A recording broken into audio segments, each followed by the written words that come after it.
2023 ವಿಶ್ವಕಪ್ ಫೈನಲ್ನ ಆ ಸೋಲಿನ ನಂತರ ಭಾರತ ಮತ್ತೆ ವಿಶ್ವಕಪ್ ಗೆಲ್ಲುತ್ತದೆ ಎಂದು ಯಾರಾದರೂ ನಿಜವಾಗಿಯೂ ನಂಬಿದ್ರ? ಅಹಮದಾಬಾದ್ನ ಅದೇ ಸ್ಟೇಡಿಯಂ, ಅದೇ ಮೈದಾನ. ಆದರೆ 3 ವರ್ಷಗಳ ನಂತರ ನಡೆದಿದ್ದು ಕ್ರಿಕೆಟ್ ಇತಿಹಾಸದಲ್ಲಿ ಅತ್ಯಂತ ದೊಡ್ಡ ರಿವೆಂಜ್ ಸ್ಟೋರಿ. 96 ರನ್ಗಳ ಭಾರಿ ಗೆಲುವು, 255 ರನ್ಗಳ ಪರ್ವತದಂತಹ ಸ್ಕೋರ್ ಮತ್ತು ಯುವ ಟೀಮ್ ಇಂಡಿಯಾದ ಸಂಪೂರ್ಣ ಡಾಮಿನೆನ್ಸ್. ಆದರೆ ಈ ಗೆಲುವಿನ ಹಿಂದೆ ಕೆಲವು ದೊಡ್ಡ ರಹಸ್ಯಗಳಿವೆ.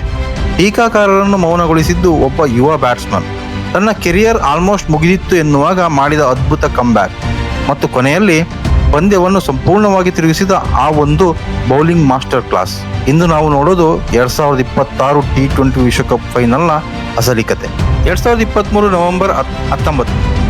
ಈ ದಿನ ಭಾರತೀಯ ಕ್ರಿಕೆಟ್ ಅಭಿಮಾನಿಗಳಿಗೆ ಒಂದು ಕಠಿಣ ನೆನಪು. ಅಹಮದಾಬಾದ್ನ ನರೇಂದ್ರ ಮೋದಿ ಸ್ಟೇಡಿಯಂನಲ್ಲಿ ಲಕ್ಷಾಂತರ ಅಭಿಮಾನಿಗಳು ಕುಳಿತು ಎಲ್ಲರಿಗೂ ಒಂದೇ ಕನಸು, ಭಾರತ ವಿಶ್ವಕಪ್ ಗೆಲ್ಲಬೇಕು. ಆದರೆ ಅಂತಿಮವಾಗಿ ಬಂದದ್ದು ಒಂದು ದೊಡ್ಡ ನಿರಾಸೆ. ಆ ದಿನ ಮೌನ, ಆ ದಿನ ಕಣ್ಣೀರು. ಭಾರತೀಯ ಕ್ರಿಕೆಟ್ ಇತಿಹಾಸದಲ್ಲೇ ಅದು ಮರೆಯಲಾಗದ ಕ್ಷಣ. ಆದರೆ ಕ್ರಿಕೆಟ್ನಲ್ಲಿ ಒಂದು ನಿಯಮ ಇದೆ, ಸೋಲು ಎಂದರೆ ಅಂತ್ಯ ಅಲ್ಲ, ಅದು ಒಂದು ಹೊಸ ಆರಂಭ.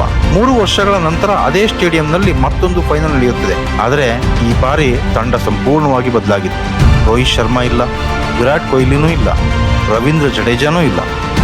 ಈ ಬಾರಿ ಟೀಮ್ ಇಂಡಿಯಾ ಸಂಪೂರ್ಣವಾಗಿ ಯುವ ಆಟಗಾರರಿಂದ ತುಂಬಿತ್ತು. ನಾಯಕತ್ವದಲ್ಲಿ ಸೂರ್ಯಕುಮಾರ್ ಯಾದವ್ ಇದ್ರೆ ಮತ್ತು ಕೋಚ್ ಆಗಿ ಗೌತಮ್ ಗಂಭೀರ್ ಅವರಿದ್ರು. ಅವರು ಒಂದು ಹೊಸ ತತ್ವವನ್ನ ತಂದಿದ್ರು, ಫಿಯರ್ಲೆಸ್ ಕ್ರಿಕೆಟ್.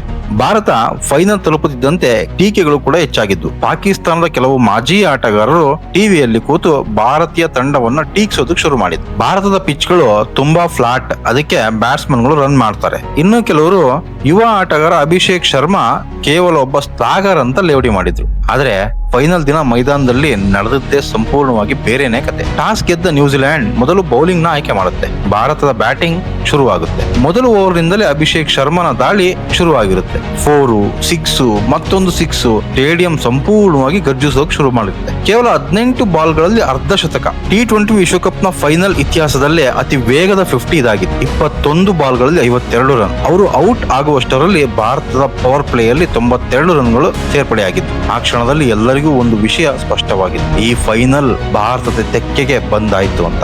ಆದರೆ ಈ ಟೂರ್ನಿಯ ಅತಿ ದೊಡ್ಡ ಕತೆ ಒಂದೇ ಒಂದು, ಸಂಜು ಸ್ಯಾಮ್ಸನ್. ಟೂರ್ನಿ ಆರಂಭದಲ್ಲಿ ಸಂಜು ತುಂಬಾ ಕೆಟ್ಟ ಫಾರ್ಮ್ ನಲ್ಲಿದ್ರು. ನ್ಯೂಜಿಲೆಂಡ್ ವಿರುದ್ಧ ಆಡಿದ 5 ಪಂದ್ಯಗಳಲ್ಲಿ ಅವರು ಕೇವಲ 46 ರನ್ ಮಾತ್ರ ಮಾಡಿದ್ರು. ಅದರ ಪರಿಣಾಮ ಅವರು ತಂಡದಿಂದ ಡ್ರಾಪ್ ಕೂಡ ಆಗಿದ್ರು. ಅಂದು ಹಲವರು ಒಂದು ಮಾತನ್ನ ಹೇಳಿದ್ರು, ಸಂಜು ಅವರ ಅಂತಾರಾಷ್ಟ್ರೀಯ ಕೆರಿಯರ್ ಮುಗ್ದೇ ಹೋಯಿತು ಅಂತ. ಆದರೆ ಜೀವನದಲ್ಲಿ ಕೆಲವೊಮ್ಮೆ ಒಂದು ಸಲಹೆ ಜೀವನವನ್ನೇ ಬದಲಾಯಿಸುತ್ತಂತೆ. ಸಂಜು ಒಂದು ದಿನ ಕ್ರಿಕೆಟ್ ದಿಗ್ಗಜ ಸಚಿನ್ ತೆಂಡೂಲ್ಕರ್ ಅವರಿಗೆ ಕರೆ ಮಾಡ್ತಾರೆ. ಸಚಿನ್ ನೀಡಿದ ಕೆಲವು ಸರಳ ಸಲಹೆಗಳು ಸಂಜು ಅವರ ಆತ್ಮವಿಶ್ವಾಸವನ್ನು ಮತ್ತೆ ಜೀವಂತವಾಗಿ ಮಾಡಿತ್ತು. ನಂತರ ನಡೆದದ್ದು ಒಂದು ಸಿನಿಮಾದ ಕಥೆಯಂತಿತ್ತು. ಕ್ವಾರ್ಟರ್ ಫೈನಲ್ ನಲ್ಲಿ 97 ರನ್, ಸೆಮಿಫೈನಲ್ ನಲ್ಲಿ 89 ರನ್ ಮತ್ತು ಫೈನಲ್ ನಲ್ಲಿ ಅದ್ಭುತ ಇನ್ನಿಂಗ್ಸ್. ಕೇವಲ 46 ಬಾಲ್ಗಳಲ್ಲಿ 89 ರನ್, 8 ಸಿಕ್ಸರ್, 5 4. ಆ ಕ್ಷಣ ಸ್ಟೇಡಿಯಂ ಲಿಟರಲಿ ಕಂಪಿಸಿತ್ತು. ಟೂರ್ನಿಯ ಕೊನೆಯಲ್ಲಿ Sanju player of the tournament ಪ್ರಶಸ್ತಿಯನ್ನ ಗೆದ್ದಿದ್ರು. ಇದನ್ನೆಲ್ಲ ಹೇಳೋದು the mother of all comebacks ಅಂತ. ಅಭಿಷೇಕ್ ಮತ್ತು ಸಂಜು ಔಟ್ ಆದ ನಂತರ ಕಿವೀಸ್ ಒಂದು ಅವಕಾಶವನ್ನು ಕಂಡುಕೊಂಡಿತ್ತು. ಆದರೆ ಅಲ್ಲಿ ಬಂದವರು ಇಶಾನ್ ಕಿಶನ್. ಅವರು ಕೇವಲ 25 ಬಾಲ್ಗಳಲ್ಲಿ 54 ರನ್ಗಳನ್ನ ಗಳಿಸಿದ್ರು ಮತ್ತು ಕೊನೆಯ ಓವರ್ನಲ್ಲಿ ಬಂದ ಶಿವಮ್ ದುಬೆ, ಜಿಮ್ಮಿ ನಿಶನ್ ಎಸೆದ ಕೊನೆಯ ಓವರ್ನಲ್ಲಿ ದುಬೆ ಮಾಡಿದ ಆರ್ಭಟ ಸ್ಟೇಡಿಯಂ ಅನ್ನ ಸಂಪೂರ್ಣವಾಗಿ ಕಂಗೊಳಿಸಿತು. ಕೇವಲ 8 ಬಾಲ್ಗಳಲ್ಲಿ 26 ರನ್. ಎಂತ ಅದ್ಭುತ ಅಲ್ಲ. ಕೊನೆಯಲ್ಲಿ ಭಾರತ 255 ರನ್ಗಳನ್ನ ಗಳಿಸಿತ್ತು. ಇದು T20 ವಿಶ್ವಕಪ್ ಫೈನಲ್ನ ಇತಿಹಾಸದಲ್ಲೇ ಅತಿ ದೊಡ್ಡ ಸ್ಕೋರ್ ಆಗಿ ಹೊರಹೊಮ್ಮಿತ್ತು. 256 ರನ್ಗಳ ಗುರಿ ಯಾವುದೇ ತಂಡಕ್ಕೂ ಸುಲಭವಲ್ಲ, ಅದು ಫೈನಲ್ ನಲ್ಲಿ. ಮತ್ತು ಭಾರತದ ಬೌಲಿಂಗ್ ಎದುರು ಇದು ಇನ್ನಷ್ಟು ಕಷ್ಟ. ಪವರ್ ಪ್ಲೇಯಲ್ಲಿ ಅಕ್ಷರ್ ಪಟೇಲ್ 3 ಪ್ರಮುಖ ವಿಕೆಟ್ ಗಳನ್ನ ಪಡಿತಾರೆ. ಆದ್ರೆ ನಂತರ ಶುರುವಾಗಿದ್ದೆ ಬೂಮ್ರಾ ಮ್ಯಾಜಿಕ್. ಮೊದಲ ಎಸೆತದಲ್ಲೇ ಅದ್ಭುತ ಸ್ಲೋ ಬಾಲ್, ರವೀಂದ್ರ ಔಟ್. ನಂತರ ಬಂದ ಯಾರ್ಕರ್ಗಳು, ಸ್ಲೋವರ್ ಬಾಲ್ಗಳು ಬ್ಯಾಟ್ಸ್ಮನ್ ಗಳಿಗೆ ಯಾವುದೇ ಅವಕಾಶವನ್ನ ನೀಡಿರಲಿಲ್ಲ. ಬೂಮ್ರಾ 4 ಓವರ್ಗಳಲ್ಲಿ 15 ರನ್ ನೀಡಿ 4 ವಿಕೆಟ್ ಗಳನ್ನ ಪಡಿತಾರೆ. ಕೊನೆಯಲ್ಲಿ ನ್ಯೂಜಿಲೆಂಡ್ ಕೇವಲ 159 ರನ್ಗಳಿಗೆ ಆಲ್ಔಟ್ ಆಗುತ್ತೆ.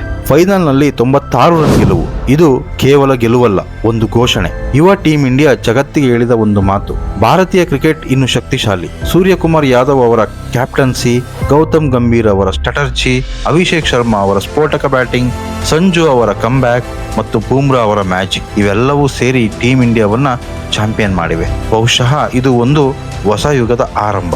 ನಿಮ್ಮ ಅಭಿಪ್ರಾಯ ಏನು ಸ್ನೇಹಿತರೆ? ಈ ಫೈನಲ್ ನಲ್ಲಿ ನಿಮಗೆ ಅತಿ ಹೆಚ್ಚು ಇಷ್ಟವಾದ ಕ್ಷಣ ಯಾವುದು? ಅಭಿಷೇಕ್ ಶರ್ಮಾ ಬ್ಯಾಟಿಂಗ, ಸಂಜು ಸ್ಯಾಮ್ಸನ್ ಕಂಬ್ಯಾಕ ಅಥವಾ ಬೂಮ್ರಾ ಬೌಲಿಂಗ?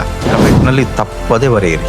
ವಿಡಿಯೋ ಇಷ್ಟ ಆದರೆ ಲೈಕ್ ಮಾಡಿ, ನಿಮ್ಮ ಸ್ನೇಹಿತರಿಗೆ ಹಾಗೂ ಕ್ರಿಕೆಟ್ ಅಭಿಮಾನಿಗಳಿಗೆ ಈ ವಿಡಿಯೋನ ಶೇರ್ ಮಾಡಿ. ಜೊತೆಗೆ ಯಾರೆಲ್ಲ ಸಬ್ಸ್ಕ್ರೈಬ್ ಮಾಡ್ಕೊಂಡಿದ್ದೀರಾ, ಥ್ಯಾಂಕ್ ಯು ಸೋ ಮಚ್. ಇನ್ನು ಯಾರೆಲ್ಲ ಸಬ್ಸ್ಕ್ರೈಬ್ ಮಾಡ್ಕೊಳ್ದಲೇ ಈ ವಿಡಿಯೋ ನೋಡ್ತಿದ್ದೀರಾ, ದಯವಿಟ್ಟು ಸಬ್ಸ್ಕ್ರೈಬ್ ಮಾಡ್ಕೊಳ್ಳಿ. ಜೊತೆಗೆ ಶೇರ್ ಮಾಡಿರ್ತಕ್ಕಂಥ ನಿಮ್ಮ ಸ್ನೇಹಿತರಿಗೆ ಮತ್ತೆ ಕ್ರಿಕೆಟ್ ಅಭಿಮಾನಿಗಳಿಗೆ ಈ ಚಾನಲ್ನ ಸಬ್ಸ್ಕ್ರೈಬ್ ಮಾಡ್ಕೊಂಡು ಕೇಳಿ. ನೀವು ನಮ್ಮ ಫ್ಯಾಮಿಲಿ ಮೆಂಬರ್ ಆಗಿ, ಜೊತೆಗೆ ಅವ್ರನ್ನು ಕೂಡ ಈ ಫ್ಯಾಮಿಲಿಯಲ್ಲಿ ಒಬ್ಬರನ್ನಾಗಿ ಮಾಡಿ ಅಂತ ಹೇಳ್ತಾ ಸಿಗೋಣ ಮುಂದಿನ ವಿಡಿಯೋದಲ್ಲಿ. ಕಮಾನ್ ಇಂಡಿಯಾ, ಜೈ ಹಿಂದ್.